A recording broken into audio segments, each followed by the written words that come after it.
നമുക്ക് ആദർശിന്റെയും നയനയുടെയും നാളത്തെ നല്ലൊരു കഥ കേട്ടാലോ? അതിനു മുമ്പായി ആദ്യമായി കാണുന്നവരുണ്ടെങ്കിൽ ചാനൽ ഇഷ്ടപ്പെട്ട ഒന്ന് സബ്സ്ക്രൈബ് ചെയ്യാൻ മറക്കരുത്. വീഡിയോ ഇഷ്ടപ്പെടുവാണെങ്കിൽ ലൈക്ക് ചെയ്യാനും നിങ്ങളുടെ വിലയേറിയ അഭിപ്രായങ്ങളൊക്കെ രേഖപ്പെടുത്താനും മറക്കരുത് കേട്ടോ. അങ്ങനെ നാളത്തെ കഥയിൽ നമ്മൾ കാണുന്ന ഒടുവില് അബിക്ക് ചെറിയ സംശയങ്ങളൊക്കെ തോന്നുന്നുണ്ട്. ഈ പറയുന്ന അനന്തപുരിക്കാരുമായിട്ട് ഏൻ ജൂവലറിക്കാർക്ക് എന്തോ ഒരു ശത്രുതയുണ്ട്. അതിന്റെ പിന്നില് ഇനിയിപ്പം മുത്തശ്ശനാണോ? അത് കേട്ടപ്പോ നബിച്ചു, അതെന്താടാ നീ അങ്ങനെ പറഞ്ഞത്? അല്ലേടി, നീ ഒന്ന് ആലോചിച്ച് നോക്കിയേ. ചിലപ്പോൾ ഈ ഏൻ ജ്വല്ലറി ജോലി ചെയ്യുന്ന ആരെങ്കിലും ഇവിടുന്ന് ചിലപ്പം മൂർത്തി മുത്തശ്ശൻ ചിലപ്പോൾ അവരെ പിരിച്ചുവിട്ടായിരിക്കും നമ്മുടെ കമ്പനിയിൽ നിന്ന്. അങ്ങനെ ചിലപ്പം നമ്മുടെ കമ്പനിയോടുള്ള ദേഷ്യം കൊണ്ട് അവരാരെങ്കിലും ഒരു പുതിയ കമ്പനി തുടങ്ങിയതാണെന്ന് പറയാൻ പറ്റില്ലല്ലോ. അല്ല, ഈ ഏൻ ജ്വല്ലറിയെ കുറിച്ച് നിനക്ക് കൂടുതലായിട്ട് എന്തെങ്കിലും അറിയാമെന്ന് ചോദിച്ചു. ഇല്ലാന്ന് പറയണം. അങ്ങനെയാണ് ഒരു കാര്യം ഉറപ്പാ, ഇതിന്റെ പിന്നിൽ എന്തോ ഒരു കാരണമുണ്ട്. അല്ലെങ്കിൽ പിന്നെ ഇത്രയും വലിയ തുകയൊക്കെ തന്ന നിന്നെ ഏൻ ജ്വല്ലറിയിലെ പരസ്യ മോഡലാക്കണമെങ്കിൽ എന്തെങ്കിലും ഒരു കാരണം ഇല്ലാതിരിക്കുമല്ലോ. അപ്പോഴേക്കും നബി പറഞ്ഞു, പിന്നെ അതൊന്നുമല്ല, അതിന്റെ കഴിവുകൊണ്ടാണെങ്കിലും ശരി. പക്ഷെ എനിക്ക് അതും കൂടെ വിശ്വസിക്കാൻ പറ്റുന്നില്ല. എത്രയോ സൂപ്പർ സ്റ്റാറുകളൊക്കെ ഉണ്ട്, എന്നിട്ട് പിന്നെ നിന്നെ തന്നെ പരസ്യ മോഡലാക്കാൻ അവർ തീരുമാനിച്ചെന്താ? അതും 2 വർഷത്തെ എഗ്രിമെന്റ് അല്ലേ വെച്ചിരിക്കുന്നേ. നബി പറഞ്ഞു, അത് നമ്മുടെ നല്ല കാലം, നല്ല സമയം തെളിഞ്ഞിരിക്കുമെന്നാന്ന് തോന്നിയെന്ന് പറഞ്ഞു. അബി പറഞ്ഞു, അത് ശരിയാ, നല്ല സമയമൊക്കെ തന്നെയാ. എന്താണെങ്കിലും അനന്തപുരിക്കാർക്കൊട്ടൊരു പണി കൊടുക്കാൻ പറ്റിയല്ലോ. അപ്പോഴേക്കും നബി പറഞ്ഞു, നീ വിഷമിക്കണ്ടാ, നിന്റെ ഈ കഷ്ടപ്പാടുകളൊക്കെ മാറും. നമുക്ക് അധികം വൈകാതെ തന്നെ ഏൻ ജൂവലറിക്കാരുമായിട്ട് ഒത്തുപോകാനായിട്ട് സാധിക്കും. നിനക്ക് അവിടെ ഒരു ജോലി കിട്ടുകയും ചെയ്യും, എനിക്ക് ഉറപ്പുണ്ട്.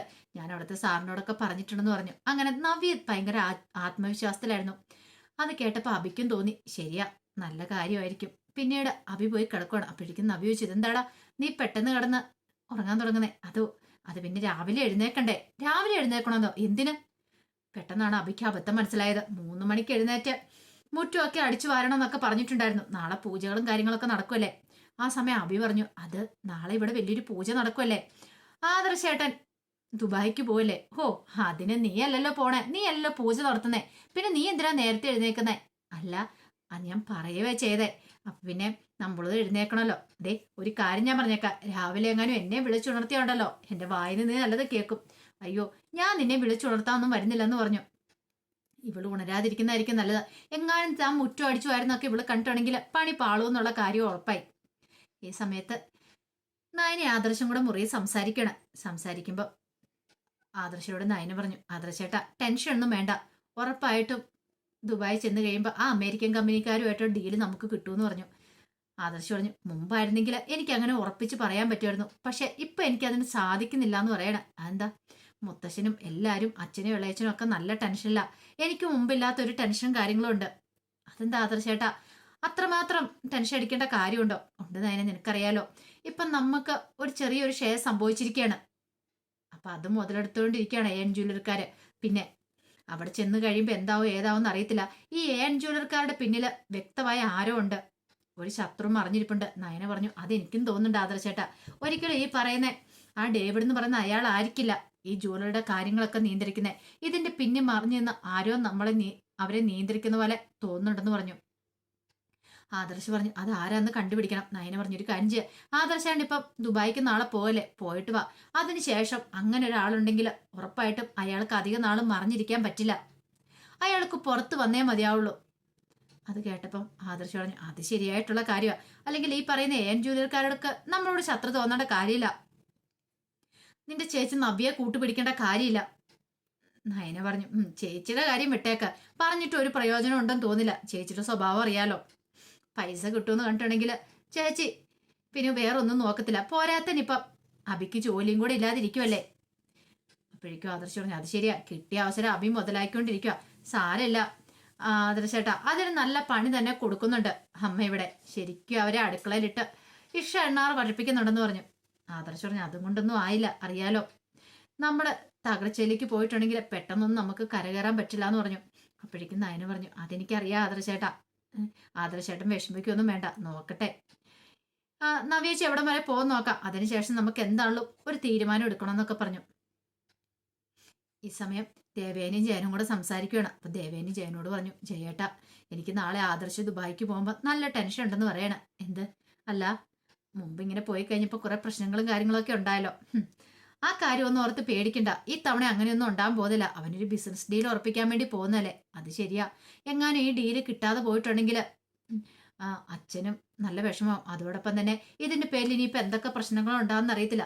ആദർശിന് ഇന്ന് വരെ ഒരു തോൽവി സംഭവിച്ചിട്ടില്ല. ജയൻ പറഞ്ഞു, അതാ എനിക്കൊരു പേടി. അച്ഛനാണെങ്കിലും നല്ല ടെൻഷനിൽ തന്നെയാ. അച്ഛനെ ഇത്ര ടെൻഷനായിട്ട് ഈ അടുത്ത കാലത്തൊന്നും കണ്ടിട്ടില്ല. കാരണം ആദർശ് ജയിലിലെന്നൊക്കെ പറഞ്ഞ് നമ്മളിരുന്ന സമയത്തും അച്ഛൻ നല്ല കൂളായിരുന്നു. കാരണം അച്ഛന് കാര്യങ്ങളൊക്കെ അറിയായിരുന്നു. അച്ഛൻ വേണ്ട പോലെ തന്നെ കാര്യങ്ങളൊക്കെ കൈകാര്യം ചെയ്യുന്നുണ്ടായിരുന്നു. പക്ഷെ ഇപ്പോഴങ്ങനെയല്ല. ഒരു പക്ഷേ ഈ ഡീല് കിട്ടാതെ വന്നിട്ടുണ്ടെങ്കിൽ അത് കമ്പനിയെ നന്നായിട്ട് ബാധിക്കും. മൂർത്തി ജ്വല്ലറി തകർച്ചയിലേക്ക് പോയെന്നറിഞ്ഞിട്ടുണ്ടെങ്കിൽ കുറെ ആൾക്കാർക്കൊക്കെ സന്തോഷിക്കാനുള്ള ഒരു വകയായെന്ന് പറഞ്ഞു. ദേവേന പറഞ്ഞു, അത് ശരിയാ. ഇപ്പൊ തന്നെ കുടുംബത്തിന് തന്നെ അതിനുള്ള ആൾക്കാരൊക്കെ ഉണ്ടല്ലോ. നവ്യനെ പിരികൊടുത്ത് വിട്ടിരിക്കുമല്ലേ. കീ കൊടുത്തു വിട്ട പാവ പോലെ നവ്യ കിടന്ന് ആടിക്കൊണ്ടിരിക്കുക. അബിയും ജലജയൊക്കെ പുറമേ ഒന്നും കാണിക്കുന്നില്ലെന്നുള്ളൂ. എന്നോടൊക്കെ നല്ല ശത്രുതയുണ്ട്. ഒരവസരം കിട്ടിയിട്ടുണ്ടെങ്കിൽ ആഞ്ഞു കൊത്തുക തന്നെ ചെയ്യുമെന്ന് പറഞ്ഞു. ജയൻ പറഞ്ഞു, അത് പിന്നെ പ്രത്യേകിച്ച് നീ പറയേണ്ട കാര്യമുണ്ടോ ദേവേനി? ദേവേനി വ്രതമൊക്കെ എടുക്കുന്നുണ്ട്. നാളെ പൂജകളും കാര്യങ്ങളൊക്കെ നടത്തുന്നുണ്ട്. എല്ലാം ഒന്ന് ശരിയായേ മതിയായിരുന്നു എന്നൊക്കെ ഇങ്ങനെ ജയനോട് പറയണം ദേവേനി. അവർക്കും നല്ല ടെൻഷൻ ഉണ്ടായിരുന്നു. ഈ സമയത്ത് ജലജ ഓർക്കും, നാളെ രാവിലെ എഴുന്നേക്കണം. ഇന്ന് തന്നെയാണെങ്കിൽ നടുവ് പോലും അനക്കാൻ പറ്റില്ല. അടുക്കള ജോലികളൊക്കെ ചെയ്തു മടുത്തു. ഇനിയിപ്പോൾ രാവിലെയും കൂടെ എഴുന്നേറ്റ് ജോലി ചെയ്യുക ചിന്തിക്കാൻ പോലും പറ്റുന്ന കാര്യമായിരുന്നില്ല ജലജയ്ക്ക്. പിന്നീട് പിറ്റേ ദിവസം നേരത്തെ തന്നെ ജലജ എഴുന്നേറ്റു. ജലജ എഴുന്നേറ്റ് അബിയെ വിളിക്കുകയാണ്. അബിയാണെങ്കിൽ ഉറക്കത്തിൽ നിന്ന് ഒരു വിധത്തിൽ കണ്ണു തുറന്നു. ഓ, എന്റെ ദൈവമേ, ഇത്ര സമയമായോ? അങ്ങനെ അബി അങ്ങോട്ട് എഴുന്നേറ്റ് വന്നു. അപ്പോഴേക്കും ജലജ പറഞ്ഞു, എടാ എഴുന്നേറ്റ് ജോലി ചെയ്തില്ലെങ്കിലുണ്ടല്ലോ ഏടത്തി വന്ന് ഇനിയിപ്പൊ പ്രശ്നം ഉണ്ടാക്കുമെന്ന് പറയണം. അങ്ങനെ രണ്ടുപേരും കൂടെ മുറ്റമടിക്കാനൊക്കെ ആയിട്ട് പോയി. അപ്പൊ മുറ്റമടിക്കുക മാത്രമല്ല, മുറ്റത്ത് ചെടികളൊക്കെ നനയ്ക്കുകയൊക്കെ ചെയ്യണം അബി. അതിന് വേണ്ടിയിട്ട് അങ്ങനെ ഇറങ്ങി രണ്ടുപേരും കൂടെ അതൊക്കെ ചെയ്തുകൊണ്ടിരിക്കുകയാണ്. ആ സമയത്ത് ജലജ പറഞ്ഞു, എടാ നമ്മുടെ കഷ്ടകാലമൊക്കെ അടുത്ത കാലത്തെങ്ങാനും മാറുമോ? ഇങ്ങനെ പോയിട്ടാണെങ്കിൽ ജോലി ചെയ്ത് എന്റെ നടുപൊടിയെന്നാ തോന്നേ. അപ്പോഴേക്കും അബി പറഞ്ഞു, എനിക്കറിയത്തില്ലമ്മേ, ഞാനും മടുത്തെന്ന് പറയണ. ശരിക്കും ഒന്നും ഉറങ്ങാൻ പറ്റുന്നില്ല. ഓ, ആ ജ്വല്ലറി പോയിക്കൊണ്ടിരിക്കുന്ന സമയത്ത് എന്ത് സുഖമായിരുന്നു. എടാ ഇപ്പം നിനക്ക് രാഹുദശയാന്ന് പറഞ്ഞു. രാഹുദശയോ? അതേടാ, രാഹുദശ എന്ന് പറഞ്ഞാൽ ശനിയേക്കാളും ദോഷം ചെയ്യുന്ന. അതാ ഇങ്ങനെയൊക്കെ സംഭവിക്കുന്നേ. ഇത് കേട്ടപ്പം അബി പറഞ്ഞു, ഇനിയിപ്പൊ എന്ത് ചെയ്യാനാ? ഏത് ദശയാണെങ്കിലും എന്റെ കഷ്ടകാലം അല്ലാതെ എന്ത് പറയാനാ? ഇവിടുന്ന് ഒരു മോചനം കിട്ടുമോന്ന് അറിയത്തില്ല. അത് കേട്ടപ്പം ജലജ പറഞ്ഞു, എടാ നിന്റെ പെങ്ങളുടെ കല്യാണോടെ ഒന്ന് കഴിഞ്ഞോട്ടെ, അതിനുശേഷം എന്തെങ്കിലും ഒരു തീരുമാനം എടുക്കണം. എന്റെ അമ്മേ, അവളുടെ കല്യാണം വരെ ഇങ്ങനെ പോയിട്ട് ഞാൻ ജീവിച്ചിരിക്കുമെന്ന് പോലും എനിക്കറിയത്തില്ല. എന്ത് ജോലിയാ എന്നെ കൊണ്ട് ചെയ്യിക്കുന്നേ? പോരാത്തന്നെ ആ ചന്തുമോളുണ്ടല്ലോ, അവളുടെ കാര്യം കൂടെ ഞാൻ നോക്കണം. നവ്യ അത് കണ്ടിട്ട് വന്നിട്ട് എന്നെ എത്രമാത്രം ചീത്ത പറയുന്നുണ്ടെന്ന് അറിയാവോ? അവളുടെ മുന്നിൽ എങ്ങനെയാ പിടിച്ചിരിക്കുന്നതെന്ന് എനിക്ക് മാത്രം അറിയുള്ളൂ. അത് കേട്ടപ്പോ ജലജ പറഞ്ഞു, പോട്ടടാ നമുക്കും ഒരു അവസരം വരുമെന്ന് പറയണം. അപ്പോഴേക്കും ദേവേനെ അങ്ങോട്ട് വന്നു. ദേവേനെ വന്നിട്ട് ചോദിച്ചു, ഓഹോ, രണ്ടുപേരും കൂടെ സംസാരിച്ചോണ്ടിരിക്കുകയാണ്. പെട്ടെന്ന് ജോലികളൊക്കെ ചെയ്യുക. പിന്നീട് അബിയോട് പറഞ്ഞു, നീ ഈ ചെടിയൊക്കെ നടച്ചിട്ട് അകത്തേക്ക് കയറി വരാൻ പറഞ്ഞു. എന്തിനാ മായി? നിനക്ക് കുറച്ച് ജോലി ഉണ്ടെന്ന് പറയണം.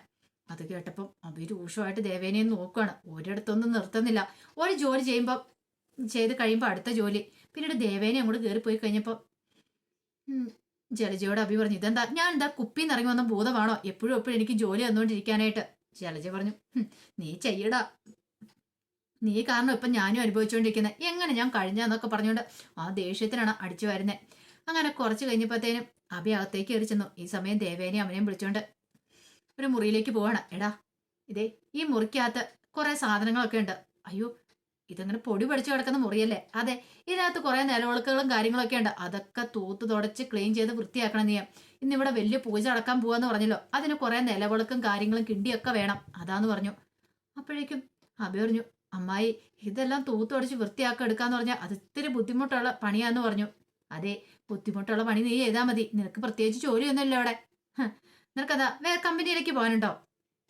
മര്യാദയ്ക്ക് ഞാൻ പറയുന്ന ജോലിയൊക്കെ ചെയ്തണം. അറിയാലോ, ഇന്നത്തെ പൂജയ്ക്ക് വേണ്ടിയിട്ടുള്ള, നിന്റെ തോന്നിയാസത്തിന് വേണ്ടിയിട്ടുള്ളതല്ല. പിന്നെ അത് നല്ല വൃത്തിയായിട്ട് ചെയ്തില്ലെങ്കിൽ വീണ്ടും ഞാൻ ഒന്നുകൂടെ ഞാൻ ചെയ്യിക്കും.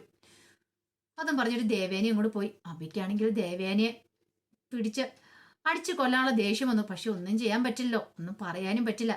എന്തേലും തന്റെ വായിന്ന് വീണ് പോയിട്ടുണ്ടെങ്കിൽ അപ്പൊ തന്നെ ഇനി അമ്മായി പോയി നവ്യയോട് കാര്യങ്ങളൊക്കെ പറഞ്ഞു കൊടുക്കും. അതോടുകൂടി തന്നെ ഇവിടെ നിന്ന് നവ്യായിരിക്കും ആദ്യം അടിച്ചു പുറത്താക്കുന്നത്, അല്ലെങ്കിൽ അവൾ തന്നെ കൊന്നുകളയും. അതൊക്കെ ഓർത്തപ്പോ അബിക്ക് എന്ത് ചെയ്യണമെന്ന് അറിയത്തില്ല.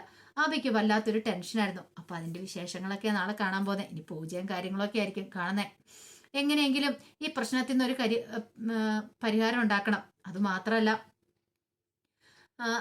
ഇപ്പോഴത്തെ ഈ പ്രശ്നങ്ങളൊക്കെ മാറി ഇപ്പോൾ ഒരു തകർച്ചയുടെ വക്കിലേക്കാണ് മൂർത്തി ജ്വല്ലറി പോയിക്കൊണ്ടിരിക്കുന്നത്. അതിനെ ഒന്ന് കരകയറ്റണം എന്നാണ് മൂർത്തി മുത്തച്ഛന്റെ വിചാരം. പക്ഷേ എങ്കിൽ അത് ഒരു കാരണവശാലും അങ്ങനെ സംഭവിക്കരുതെന്ന് ഓർത്തുകൊണ്ട് നാഗേന്ദ്രനും അവളും കൂടെ കണ്ടുമുട്ടുന്നുണ്ട്, അവന്തിയും കൂടെ. പിന്നീട് അവന്തിക വീട്ടിലത്തെ പൂജയുടെ കാര്യങ്ങളൊക്കെ നാഗേന്ദ്രനോട് പറയുന്നുണ്ട്.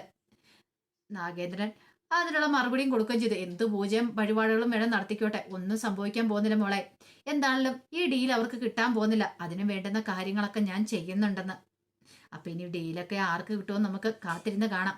അപ്പൊ അതിന്റെ വിശേഷങ്ങളൊക്കെ ആയിരിക്കും ഇനി വരുന്ന ദിവസങ്ങൾ കാണാൻ പോകുന്നത്. അപ്പൊ എല്ലാവർക്കും ഒരിക്കൽ കൂടി ശുഭരാത്രി നേർന്നുകൊണ്ട് നിർത്തുന്നു.